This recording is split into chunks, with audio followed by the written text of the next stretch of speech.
लेकिन सबको एक सूत्र में बांधने का काम भारतीय जनता पार्टी करती है। और इसीलिए इस मंत्र को लेकर के चलना ये हमारी जिम्मेवारी है।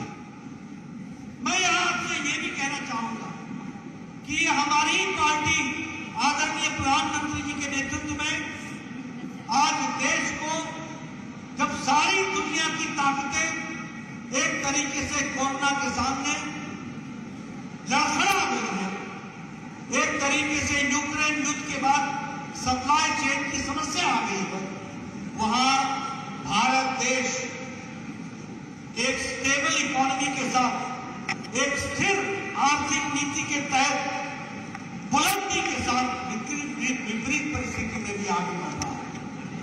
और आपको जानकर के खुशी होगी कि जिस देश ने हमको 200 साल राज किया, ब्रिटानिया, वो ब्रिटानिया को पछाड़कर भारत अब दुनिया में 5वें नंबर का अर्थव्यवस्था बन गया है।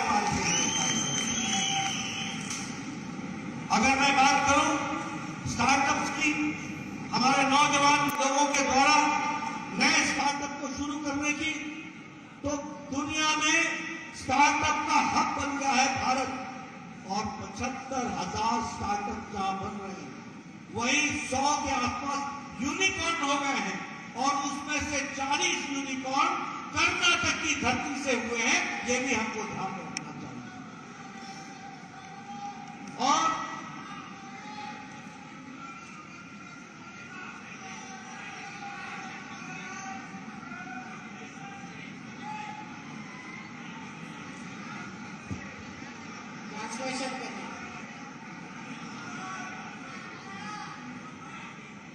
तो जहां 100 यूनिकॉर्न्स हुए हैं, वहां 40 कर्नाटक से हुए हैं।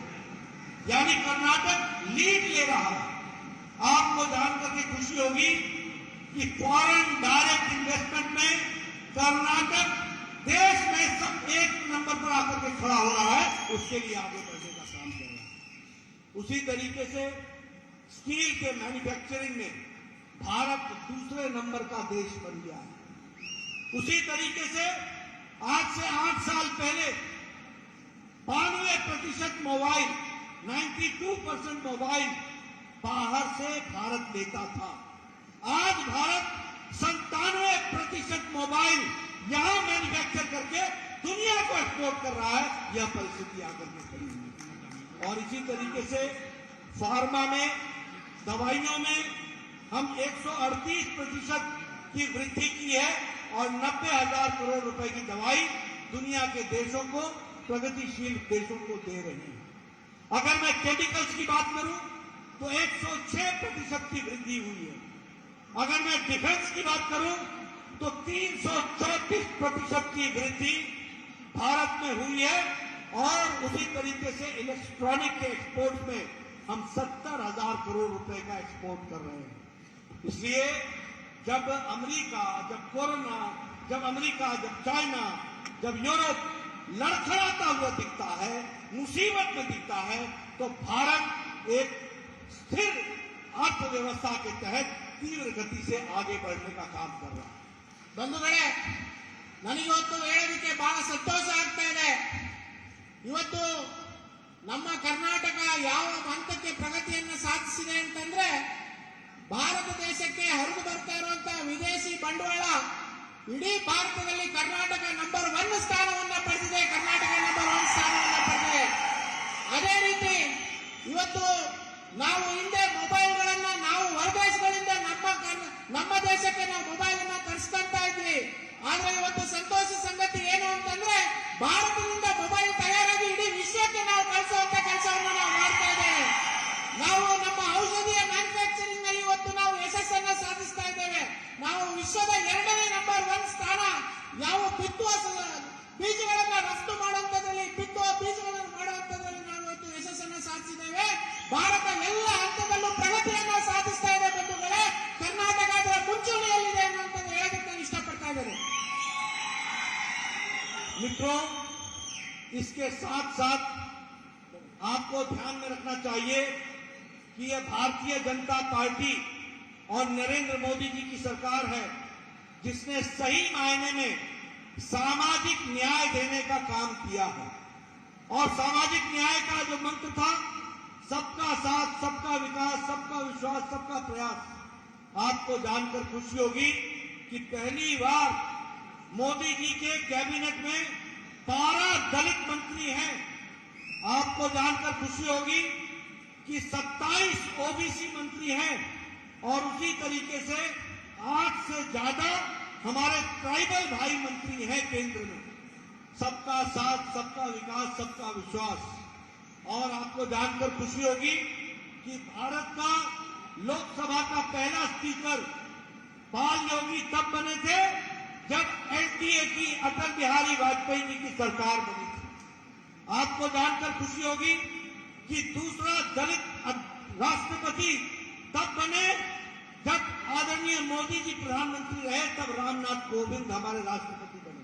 और आपको जानकर खुशी होगी कि पहला ट्राइबल महिला राष्ट्रपति बनी द्रौपदी मुर्मू, तो वो भी मोदी जी प्रधानमंत्री रहे हैं तब बनी है। इसको भी हमको समझना चाहिए। ಬಂಧುಗಳೇ, ಸಾಮಾಜಿಕ ನ್ಯಾಯ ಕೊಡುವಂತದಲ್ಲಿ ಭಾರತೀಯ ಜನತಾ ಪಾರ್ಟಿ ಮತ್ತು ಸನ್ಮಾನ್ಯ ನರೇಂದ್ರ ಮೋದಿ ಅವರು ಯಾವಾಗಲೂ ಮುಂಚೂಣಿಯಲ್ಲಿ ಇರ್ತಾರೆ ಅನ್ನೋದಕ್ಕೆ ಅನೇಕ ಉದಾಹರಣೆಗಳಿದ್ದಾವೆ.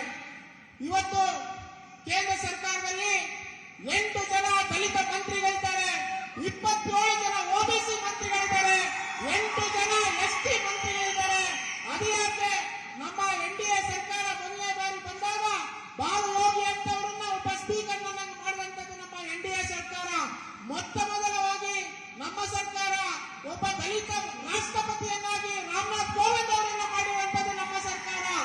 ಇತ್ತೀಚೆಗೆ ಮಾಡಿದಂತ ರಾಷ್ಟ್ರಪತಿ ಶ್ರೀಮತಿ ದ್ರೌಪದಿ ಮುರ್ಮು ಅವರು ಒಬ್ಬ ಎಸ್ಟಿ ಜಾತಿಗೆ ಸೇರಿದಂತ ಮಹಿಳೆ ಅನ್ನುವಂಥದ್ದು ನಾವು ಬಹಳ ಹೆಮ್ಮೆಯಿಂದ ಹೇಳಬೇಕಾಗುತ್ತೆ. ಈ ರೀತಿ ಎಲ್ಲ ಹಂತದಲ್ಲೂ ಸಾಮಾಜಿಕ ನ್ಯಾಯವನ್ನು ಕೊಡುವಂತ ಕೆಲಸವನ್ನ ಸನ್ಮಾನ್ಯ ನರೇಂದ್ರ ಮೋದಿಜಿ ಅವರು ಭಾರತೀಯ ಜನತಾ ಪಾರ್ಟಿ ಸರ್ಕಾರ ಮಾಡ್ತಾ ಇದೆ ಅನ್ನುವಂಥದ್ದು ನಾನು ತಿಳಿಸ್ತೇನೆ.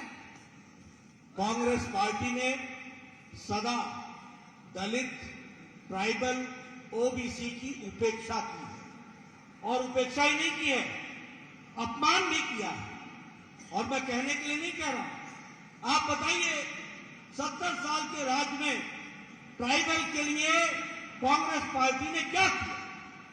लेकिन ये अटल बिहारी वाजपेयी थे जो भारत के प्रधानमंत्री बने, तो ट्राइबल मंत्रालय बना करके हमारे अनुसूचित जनजाति भाइयों के लिए, हमारे ट्राइबल भाइयों को मुख्य धारा में शामिल करने का और सामाजिक न्याय दिलाने का काम किया।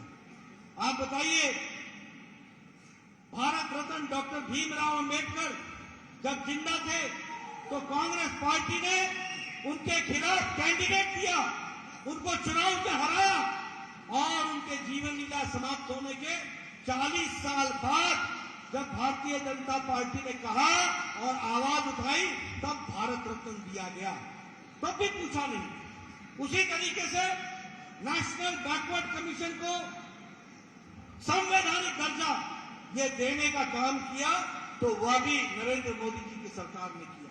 ಬಂಧುಗಳೇ, ಕಾಂಗ್ರೆಸ್ ಯಾವತ್ತೂ ಕೂಡ ದಲಿತರ ವಿರೋಧವಾಗಿ, ಎಸ್ಟಿಗಳ ವಿರೋಧವಾಗಿ, ಹಿಂದುಳಿದವರ ವಿರೋಧವಾಗಿ ನಿರ್ಣಯಗಳನ್ನು ಮಾಡ್ತಾ ಇರುವಂತಹ ಒಂದು ರಾಷ್ಟ್ರೀಯ ಪಕ್ಷ. ಅವರು ರಾಜ್ಯವನ್ನು ಆಳಿರುವಂತಹ, ರಾಷ್ಟ್ರವನ್ನು ಆಳಿರುವಂತಹ ಅಷ್ಟು ವರ್ಷಗಳಲ್ಲಿ ಈ ವರ್ಗಗಳಿಗೆ ನ್ಯಾಯವನ್ನು ಕೊಡುವಂತ ಕೆಲಸವನ್ನ ಮಾಡಲಿಲ್ಲ. ಆದರೆ ನಮ್ಮ ಸರ್ಕಾರ ಎಸ್ಟಿ ಮಂತ್ರಾಲಯವನ್ನ, ಎಸ್ಟಿಗಳಿಗೆ ಪ್ರತ್ಯೇಕ ಸಚಿವಾಲಯವನ್ನು ಕೊಡುವಂತ ಕೆಲಸವನ್ನು ನಮ್ಮ ಸರ್ಕಾರ ಮಾಡಿದೆ.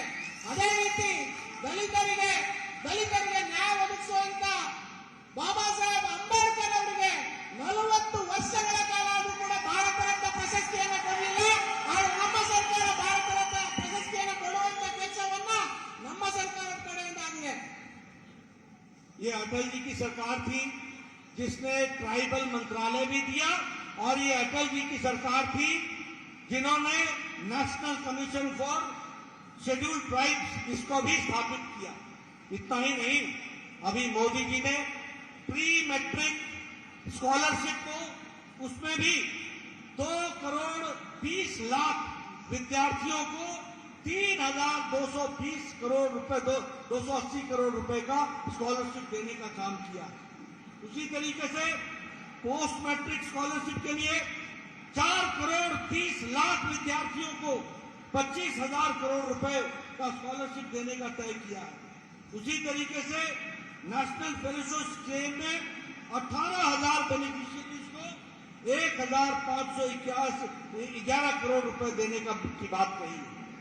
प्रधानमंत्री आदर्श गांव में शेड्यूल्ड ट्राइब गांव के लिए 9,500 गांव चिन्हित किए हैं और उसमें 3,500 गांव और जोड़ दिए गए हैं।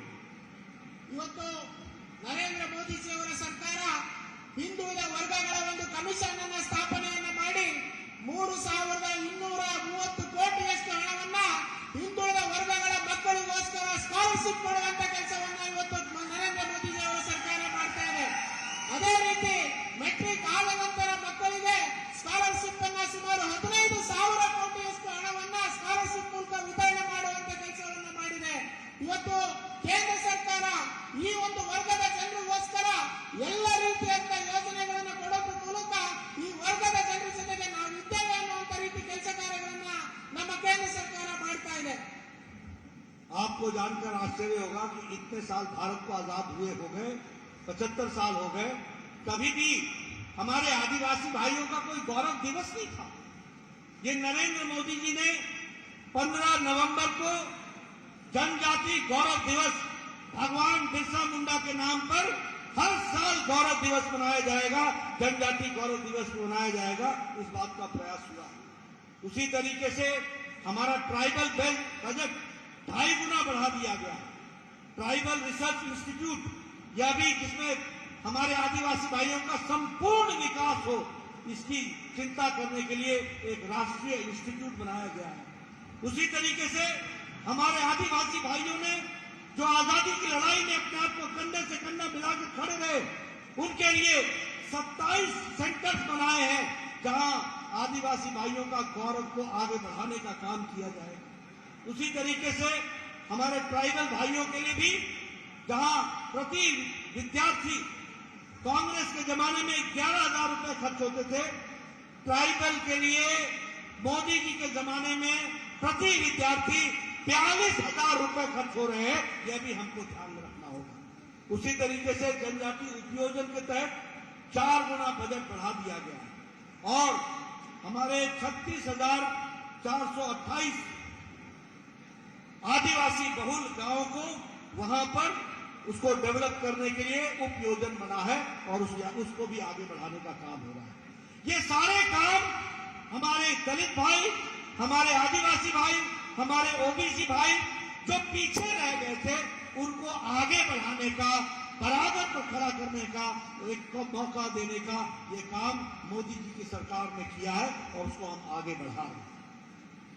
ಬಂಧುಗಳೇ, ಇಷ್ಟು ವರ್ಷ ಸ್ವಾತಂತ್ರ್ಯದ ನಂತರ ಎಸ್ಟಿಗಳಿಗೆ ಗೌರವ ಕೊಡುವಂತ ಒಂದು ಗೌರವ ದಿವಸವನ್ನ ಯಾರು ಕೂಡ ಆಚರಣೆಯನ್ನ ಮಾಡಿರಲಿಲ್ಲ.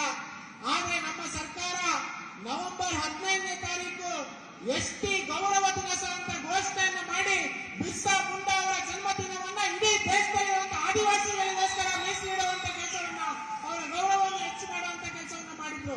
ಕಾಂಗ್ರೆಸ್ ಸರ್ಕಾರ ಇದ್ದಂತ ಸಂದರ್ಭದಲ್ಲಿ ಆದಿವಾಸಿಗಳಿಗೆ, ಎಸ್ಟಿಗಳಿಗೆ ಒಬ್ಬ ವಿದ್ಯಾರ್ಥಿಗೆ 11,000 ರೂಪಾಯಿಯನ್ನ ಖರ್ಚು ಮಾಡ್ತಾ ಇದ್ರೆ, ನಮ್ಮ ಸರ್ಕಾರ ಸುಮಾರು 42,000 ರೂಪಾಯಿಗಳನ್ನ ನಾವು ಖರ್ಚು ಮಾಡಿ ಆ ವಿದ್ಯಾರ್ಥಿಗಳಿಗೆ ಆಗುವಂತ ಎಲ್ಲ ವಿದ್ಯಾಭ್ಯಾಸದ ಖರ್ಚನ್ನು ಕೊಡುವಂತ ಕೆಲಸವನ್ನ ನಾವು ಮಾಡ್ತಾ ಇದ್ದೇವೆ. ಅದೇ ರೀತಿ ಎಸ್ಟಿ ಬಂಧುಗಳಿಗೆ ಅವರು ಹೆಚ್ಚಿನ ವಿದ್ಯಾಭ್ಯಾಸವನ್ನು ಮಾಡೋದಕ್ಕೋಸ್ಕರ 27 ಸೆಂಟರ್ಗಳನ್ನು ಸ್ಥಾಪನೆಯನ್ನು ಮಾಡಿ ಅವರ ವಿದ್ಯಾಭ್ಯಾಸದ ಮೂಲಕ ಅವರ ಜೀವನದಲ್ಲಿ ಪ್ರಗತಿಯನ್ನು ಕಾಣುವಂತ ಕೆಲಸವನ್ನು ಮಾಡ್ತಾ ಇದ್ದೇವೆ. ಹಾಗಾಗಿ ಇಷ್ಟು ವರ್ಷಗಳ ಕಾಲ ಯಾರು ಅತ್ಯಂತ ಹಿಂದುಳಿದಂತ ಎಸ್ಸಿ, ಎಸ್ಟಿ ಮತ್ತು ಹಿಂದುಳಿದ ವರ್ಗದ ಜನರನ್ನ ಯಾವ ಹಿಂದಿನ ಕಾಂಗ್ರೆಸ್ ಸರ್ಕಾರಗಳು ಬರೀತಿತ್ತು, ಇವತ್ತು ನಮ್ಮ ನರೇಂದ್ರ ಮೋದಿಜಿ ಅವರ ಸರ್ಕಾರ, ಭಾರತೀಯ ಜನತಾ ಪಾರ್ಟಿಯ ಸರ್ಕಾರ ಇವರೆಲ್ಲರನ್ನು ಮುಂದಕ್ಕೆ ತರುವಂತ ಕೆಲಸವನ್ನು ಮಾಡ್ತಾ ಇದೆ ಅಂತ ಹೇಳೋದಕ್ಕೆ ನನಗೆ ಅತ್ಯಂತ ಸಂತೋಷ ಆಗ್ತಾ ಇದೆ ಅನ್ನೋ ತಿಳಿದು. मित्रों, जिस तरीके से दुनिया में कोरोना के खिलाफ मोदी जी के नेतृत्व में भारत ने लड़ाई लड़ी, वैसी दुनिया के किसी देश में लड़ाई नहीं लड़ी, किसी ने नहीं लड़ी। आज आप टेलीविजन में चाइना का हाल देखते हैं। आज वैक्सीनेशन अमेरिका में अभी तक पूरा नहीं हुआ है, यूरोप में टीकाकरण नहीं हुआ है पूरा।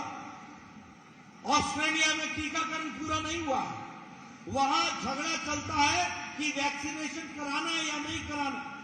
लोग खड़े हो रहे हैं कि वैक्सीनेशन नहीं कराएंगे, लेकिन प्रधानमंत्री मोदी जी के नेतृत्व में ये भारत देश है जिसने 130 करोड़ की जनता को 220 करोड़ टीकाकरण वैक्सीन डबल डोज और साथ में बूस्टर लगा करके सुरक्षा कवच दिया है।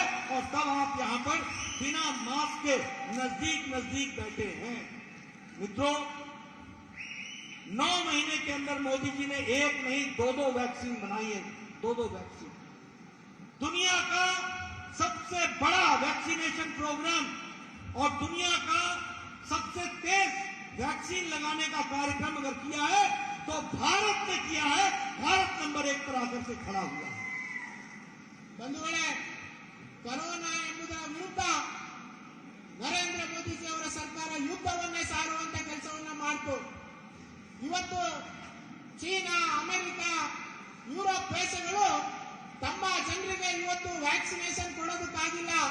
ಚೀನಾದಲ್ಲಿ ಇವತ್ತು ಕೂಡ ಕೊರೋನಾದಿಂದ ಸಾವಿರಾರು ಜನ ಸಾಯುವಂತದನ್ನು ನಾವೆಲ್ಲರೂ ಕೂಡ ನೋಡ್ತಾ ಇದ್ದೇವೆ.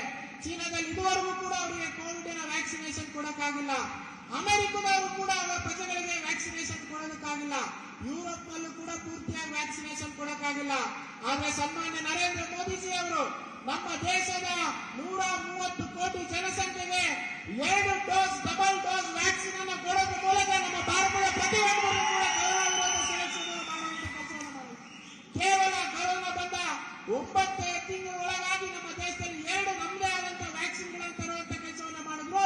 ಹಾಗಾಗಿ ನೀವೆಲ್ಲರೂ ಕೂಡ ಇವತ್ತು ಮಾಸ್ಕ್ ಇಲ್ಲದೆ, ಯಾವುದೇ ಭಯ ಇಲ್ಲದೆ, ಭಯದ ವಾತಾವರಣದಲ್ಲಿ ಇವತ್ತು ಸಂತೋಷವಾಗಿ ಕೂತಿ ಕಾರ್ಯಕ್ರಮದಲ್ಲಿ ಭಾಗವಹಿಸ್ತಾ ಇದ್ದೀರಾ. ಅದಕ್ಕಾಗಿ ನಾವು ಮೋದಿಜಿ ಅವರಿಗೆ ಧನ್ಯವಾದಗಳನ್ನು ಹೇಳುವಂತ ಕೆಲಸವನ್ನು ಮಾಡಬೇಕಾಗಿದೆ.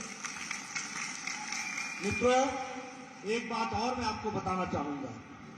आज IMF इंटरनेशनल मॉनेटरी फंड उसने भारत के बारे में घोषणा की है कि भारत में अति गरीबी 1% से भी कम हो गई है। 1% से भी कम हो गई।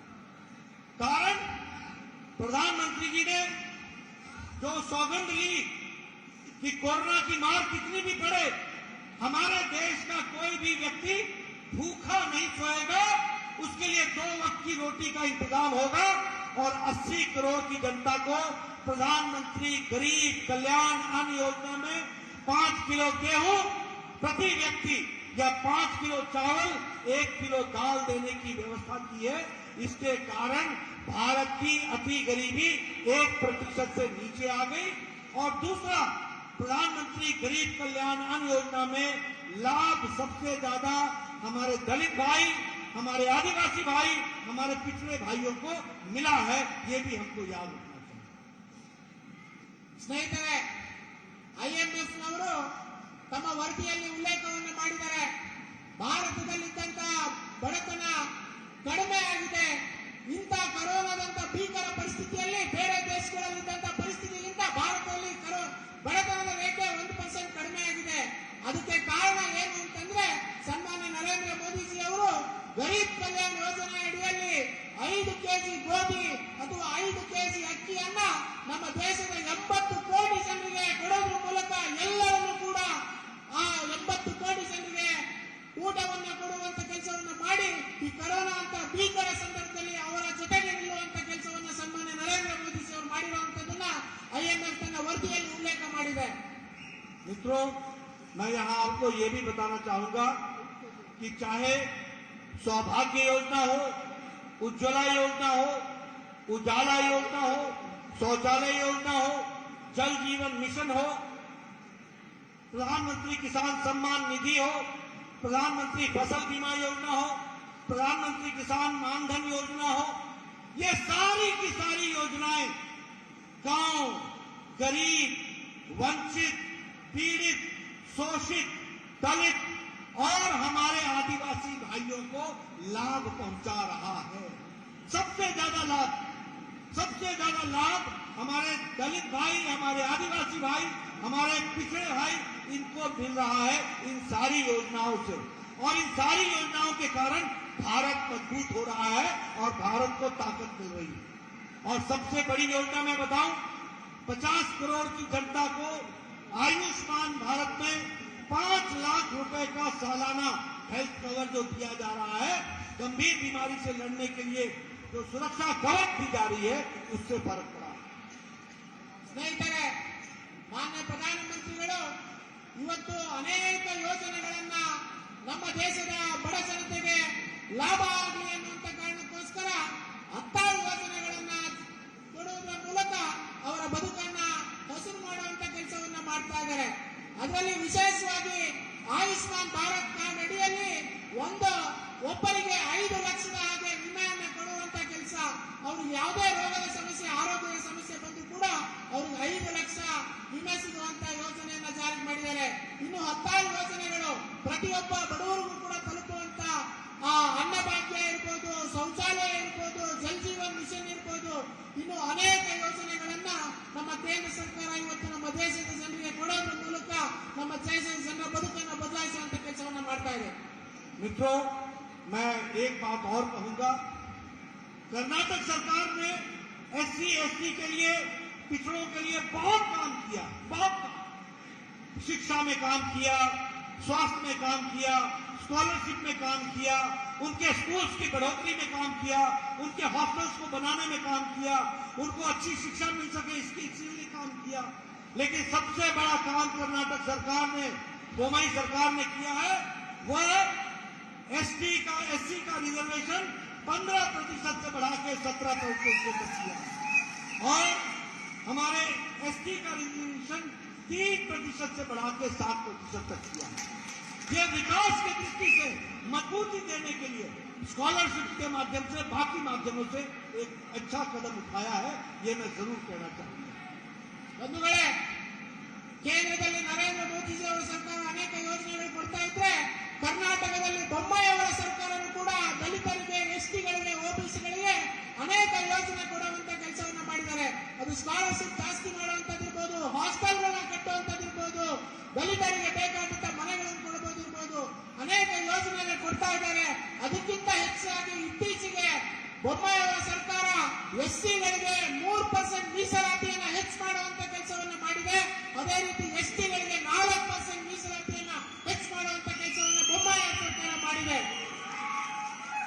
अंत में मैं एक बात आपसे निवेदन करूंगा कि मेरी बात, हमारे से पहले बोले हुए सभी वक्ताओं की बात आप नीचे गांव-गांव तक पहुंचाइए, बूथ-बूथ तक पहुंचाइए। हम लोगों ने लोगों की सेवा करके उनका दिल जीतने का काम करना है और कांग्रेस पार्टी लोगों के विश्वास का हनन करके, विश्वासघात करके, उनको धोखा करके राजनीति करती है।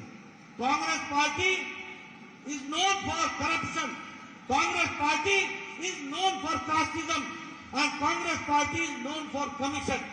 करप्शन, कमीशन और कास्टिज्म, जातिवाद फैलाना, भ्रष्टाचार करना, कमीशन खोरी करना, ये कांग्रेस का काम है। और ये यहाँ पर आपस में जो लड़ते रहते हैं, यह भी आपके सामने है। मैं एक बात कहूंगा, कल कांग्रेस के नेता, पूर्व के मुख्यमंत्री, जो उन्होंने बोम्मई साहब पर बयान दिया है, वह बहुत ही राजनीति को स्तर को गिराता है और राजनीति के स्तर को गिराने के साथ साथ बोम्मई जी पर इस तरह की टिप्पणी, ये कर्नाटक की चुनी हुई सरकार के नुमाइंदे को, मुख्यमंत्री को, उसके माध्यम से कर्नाटक की जनता के का अपमान है और अपमान के साथ साथ के निंदा के योग्य है। जो उन्होंने कल वक्तव्य दिया, वो चुनी हुई सरकार के नुमाइंदे और उसके द्वारा चुने हुए व्यक्ति के बारे में टिप्पणी, यह कर्नाटक की जनता का अपमान है और इसका बदला कर्नाटक की जनता प्रजातंत्र तरीके से जरूर लेगी, जमीन पर लेगी, धरती पर लेगी। ಬಂಧುಗಳೇ, ತಾವು ಈ ಸಭೆಯಿಂದ ಹೋದ ತಕ್ಷಣ ಬೂತ್ ನಲ್ಲಿ ನಮ್ಮ ಸರ್ಕಾರದ ಸಾಧನೆಗಳ ಹೇಳೋದ್ರ ಜೊತೆಗೆ ಕಾಂಗ್ರೆಸ್ ಪಕ್ಷ ಅಂದ್ರೆ ಏನು ಅಂತ ತಿಳಿಸುವಂತ ಕೆಲಸವನ್ನ ಮಾಡಬೇಕು. ಕಾಂಗ್ರೆಸ್ ಅಂದ್ರೆ ಕರಪ್ಷನ್, ಕಾಂಗ್ರೆಸ್ ಅಂದ್ರೆ ಕಮಿಷನ್, ಕಾಂಗ್ರೆಸ್ ಅಂದ್ರೆ ಜಾತಿವಾದಿಗಳು, ಇದನ್ನ ನಾವು ತಿಳಿಸುವಂತ ಕೆಲಸವನ್ನ ಮಾಡಬೇಕು, ಮನೆ ಮನೆಗೆ ಹೋಗುವಂತ ಕೆಲಸವನ್ನ ನಾವು ಮಾಡಬೇಕು. ಅದರ ಜೊತೆಗೆ ಮೊನ್ನೆ ತಾನೇ ಹಿಂದೆ ಕಾಂಗ್ರೆಸ್ನ ಹಿಂದೆ ಮುಖ್ಯಮಂತ್ರಿ ಸಿದ್ದರಾಮಯ್ಯ ಅವರು ನಮ್ಮ ಸರ್ಕಾರದ ರಾಜಕೀಯದಲ್ಲಿ ಅತ್ಯಂತ ಕೇವಲ ಬಳಸುವಂತ ಭಾಷೆಯನ್ನ ಬಳಸಿ ತುಂಬಾ ಕೆಳಮಟ್ಟದ ಕೀಳು ಭಾಷೆಗಳನ್ನ ಬಳಸುವಂತ ಕೆಲಸವನ್ನ ಮಾಡಿದ್ದಾರೆ. ರಾಜಕಾರಣ ಮಾಡಬೇಕು ಅಂತಂದ್ರೆ ನೇರವಾದಂತ ರಾಜಕಾರಣವನ್ನು ಮಾಡಬೇಕು. ಆದ್ರೆ ಬೊಮ್ಮಾಯಿ ಅವರಿಗೆ ಒಬ್ಬ ಚುನಾಯಿತ ಸರ್ಕಾರದ ಮುಖ್ಯಮಂತ್ರಿ ಆಗಿರೋ ಬಗ್ಗೆ ಸಿದ್ದರಾಮಯ್ಯ ಅವರು ಇಷ್ಟು ಕೀಳು ಮಟ್ಟದ ಭಾಷೆಯನ್ನ ಮಾಡಿರುವಂತದ್ದು ರಾಜಕೀಯದಲ್ಲಿ ಶೋಭೆಯನ್ನು ತರೋದಿಲ್ಲ ಅಂತ ನಾವು ತಿಳಿಸುವಂತ ಪ್ರಯತ್ನವನ್ನ ಮಾಡಬೇಕು. ಕಾಂಗ್ರೆಸ್ ಮಾಡಿರುವಂತ ಎಲ್ಲ ಹಗರಣಗಳ ಬಗ್ಗೆ ಜನರಿಗೆ ತಿಳಿಸುವಂತ ಕೆಲಸವನ್ನ ಮಾಡಬೇಕು. मित्रों, अंत में मैं फिर आपसे अपील करने आया हूं कि आप सब लोग अपने अपने क्षेत्र में जुट जाइए, पार्टी को मजबूत बनाइए और आने वाली विधानसभा में एक तरफा फैसला कमल के निशान पर भारतीय जनता पार्टी को दीजिए। इन्हीं शब्दों के साथ बहुत बहुत धन्यवाद। ಬಂಧುಗಳೇ, ನೀವು ವಾಪಸ್ ಹೋದ ತಕ್ಷಣ ನಮ್ಮ ಬೂತ್ ನಲ್ಲಿ ಪಕ್ಷವನ್ನು ಗೆಲ್ಲಿಸುವಂತ ಕೆಲಸವನ್ನ ಮಾಡಬೇಕು, ನಮ್ಮ ಪಾರ್ಟಿಯನ್ನು ಗೆಲ್ಲಿಸುವಂತ ಕೆಲಸವನ್ನ ಮಾಡಬೇಕು. ಅದರ ಮೂಲಕ